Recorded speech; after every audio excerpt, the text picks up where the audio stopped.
Hey, welcome back to Score on Business, and we're still with Matt Tenney.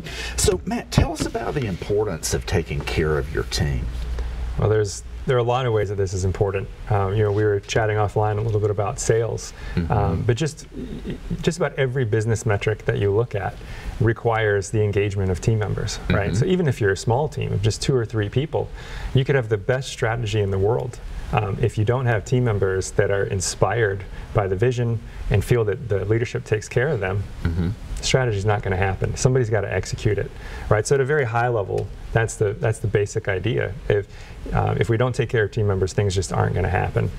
So from a business standpoint, it's pretty clear, I think, that this is something we need to do. But somewhere deep down, I think we also know that this is what life is about, right? Yeah. If we go to work and we just put our thumb on people every single day, that tends to wear on everybody over time. And we don't go to bed with a smile on our face. We don't wake up with a smile on our face. And life's just too short, I think, to be to be chasing a few extra dollars and being miserable. I'm with you on that. And companies perform better. Oh, significantly better. I think probably the most well-known case study, anybody that studies servant leadership would have learned about Southwest Airlines. I mean, the airline world, up until maybe 10 years ago, was such a cutthroat industry that most airlines were extremely happy if they could have one profitable year every 5 or 6 years. Southwest Airlines has been profitable every single year for over 40 years straight. And if you ask anyone in their leadership, how did you make that happen? They say, oh, it's not the fuel hedges that we had, because that's actually losing them money now. It's not the fact that we only fly 737s, which is a nice advantage. Their answer is simple. Our number one priority is loving our team members. Right. We love our team members. They love the customer. Yeah. And when the customer feels the love, then everything else falls into place. Yeah. And you also tend to get people that are much more innovative on the front lines, which is where some of their biggest cost savings come from. Like being able to turn their airplanes around much more quickly than their competitors, which saves them billions of dollars a year. That is something that was derived from frontline people like baggage handlers realizing, oh, if we do things like this instead of like that, we can turn the airplanes around more quickly. People do that much more readily when they feel that people care about them from higher up. And as we were chatting about offline about sales, even if you're just a 2-person team and you as a startup, and you have to go out there and you're killing your own dinner, so to speak, from the early days, if you go into every transaction with the mentality of, I'm not here to make a sale. I'm here to communicate with a human being and find out how I can help this person. Right. Even if it's not with me. Yeah. I guarantee you, if you go in with that attitude, there's a shift in energy that happens, and all of a sudden, this interaction is much more authentic. The person on the other side of the table or coffee room or whatever, they can feel that. They feel that you are more concerned about them than you are about making a sale. And that's what sales comes down to. It comes down to who do people like and who do they trust. Now, of course, you have to have a decent product somewhere, right, or a service somewhere.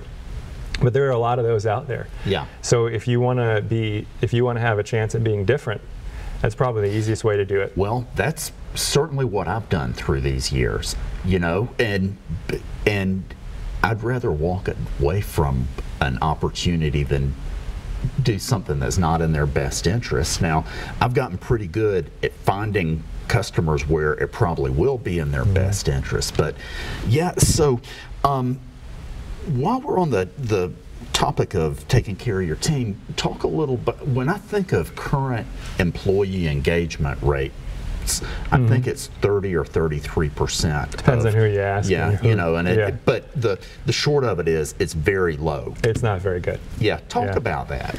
Well, I think part of that comes from, once a company becomes publicly traded, there is tremendous pressure on senior leaders to have profits every single quarter.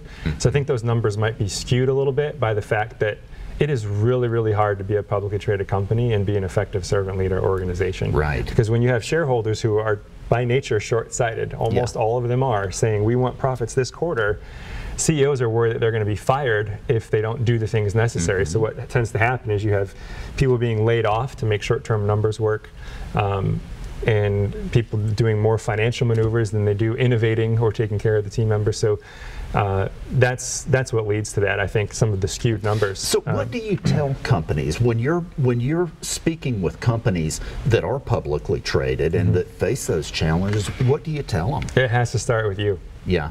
So usually I'm not talking to the CEO of a Fortune 500 company. I've spoken for several Fortune 500s, a few Fortune 100s. I'm not talking to the C-suite. I'm talking to a business unit, sometimes a general manager within a business unit and his or her team. And that's the message, is it has to start with you. And if you take care of your team members and you demonstrate consistently better financial performance than your peers, eventually someone's going to ask, what are you doing? How are you different? And that's when change starts to happen. You can't go and just tell somebody, higher than you, hey, I read this great book on servant leadership, and it seems like all the best companies over the long term do this. We should do it. It's probably not going to happen. What has to happen is we have to, as whatever team that we have control over, we have to take control of ourselves, take care of our little circle, our team, even if it's a decent sized team, and results speak for themselves. So if you have people that are more engaged, you have financial performance that is dramatically improved, that's going to attract the attention of leadership. And that's the best thing we can do to affect change. Okay. So we don't have a lot of time left. Can you think of any parting thoughts in 15 seconds or so? Sure. Yeah, I think a very, very simple habit that can get you moving in this direction is, for the next 30 days, commit to catch at least 3 people doing something right and telling them that you're grateful for that. Oh, heck yeah. If you can do that, you will start to notice a shift in how you approach your engagement with team members. Awesome. Thanks so much for being here. And ladies and gentlemen, we will see you next week. Bye now.